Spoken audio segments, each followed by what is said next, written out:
Hey everyone, welcome. I'm absolutely thrilled to have you here with us today because we are going to look at something profoundly powerful.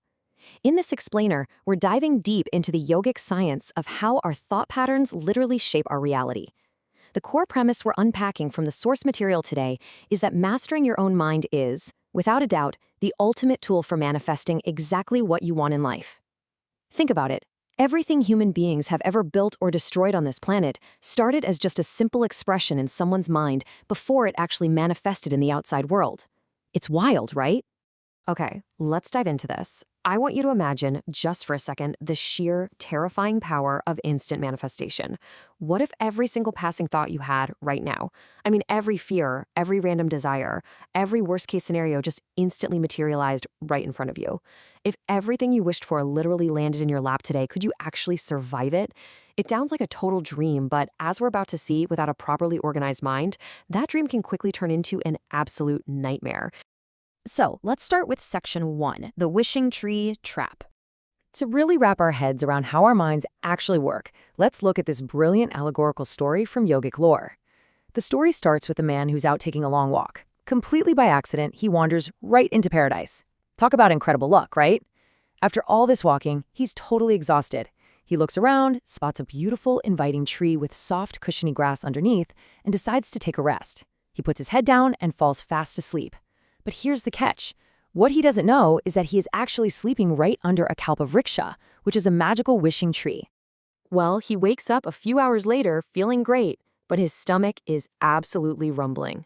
He thinks to himself, "Man, I wish I had something to eat," and starts imagining all his favorite foods. Instantly, out of nowhere, a massive feast appears right in front of him. Now, as the source points out, hungry people don't ask questions. They just eat. Once he's full, he thinks, I wish I had something to drink, and immediately his favorite drinks just materialize. And thirsty people don't ask questions either. He just happily drinks. But right here is where the story shifts. With a full belly and maybe a little alcohol in his system, his mind starts to wander. He suddenly looks around and thinks, wait, what the hell is happening here? I asked for food, food came. I asked for drink, drink came. There must be ghosts around here. And because he is sitting under a wishing tree, ghosts instantly appear.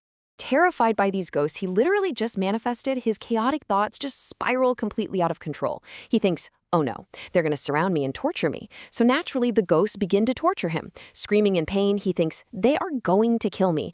And, well, he died. The punchline of this whole allegory is incredibly stark. The traveler was so fortunate to stumble into paradise, but an unmanaged mind sitting under a wishing tree, that is a fatal combination. Which brings us to section 2, taming the monkey mind. Listen, you don't need to go wandering through forests looking for a magical tree. According to yogic science, a well-established mind is a wishing tree.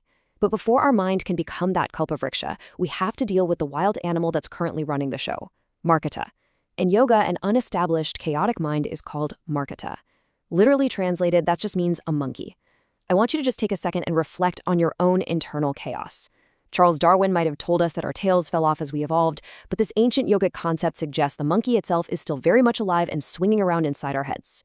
Now, what's really interesting about this is how these two exact traits perfectly describe our modern, unestablished minds. What does a monkey actually do? First, unnecessary movement. You don't have to teach a monkey to be restless. It's just natural. Second, constant imitation. Monkeying someone literally means copying them. Unnecessary movement and full-time imitation are the exact trademarks of a human mind that hasn't been deliberately organized. So when that monkey mind is in charge, we're living in a totally compulsive state of action, rather than a conscious state of action. Just look at human technology. It's brought us unbelievable comfort over the last century. It really should be a profound boon to humanity. But because we're acting compulsively instead of consciously, we are using that exact same technology to literally destroy the planet, the very basis of our life. We're taking a huge blessing and turning it into a curse, all because our actions just lack conscious direction. All right, moving to section 3, aligning your 4 dimensions. So, how do we actually fix this internal chaos? The secret is organizing the human system so we manifest what we actually want, instead of just what we randomly stumble into. It's this beautifully logical domino effect. First, you organize the mind. Because the way you think dictates the way you feel, your emotion immediately follows suit. And once your thought and emotion are totally locked in together, your fundamental life energies naturally align in that exact same direction. Finally, your physical body organizes itself to match the rest. Once all four of these dimensions are unwaveringly pointing in a single direction, manifesting what you want happens effortlessly. Let's look closer at this in Section 4, Conscious versus Compulsive Action. If the formula for alignment is really that simple, why aren't we all just effortlessly manifesting our dreams right now? Well, it's our logical, overthinking brains getting in the way. Here's a daily paradox we literally all fall into. You think to yourself, I want to build a house. But instantly your logical mind chimes in and says, yeah, but I need 50 lakhs and I only have 50 rupees. Not possible. Totally not possible. The very second you say not possible, you are energetically telling the universe, I don't want it. You're creating a powerful desire on one level and instantly destroying it on another. That internal conflict completely cancels out the manifestation. Now, you might be wondering about faith. Some people think they can just rely on faith, believing a higher power will do the heavy lifting. And sure, if a simple-minded person asks the divine for a house without a single negative thought of doubt, their mind is completely unwavering and things actually manifest. But if you think the divine is going to come down from the clouds carrying bricks and mortar, think again. The creator has already done a phenomenal job building this universe. I mean, could you imagine a better creation? The creator's job is done. God will not lift his little finger for you. The rest of this, it's entirely up to us. But we tragically limit ourselves all the time. Think about it. If I ask you right now, can you get up and walk?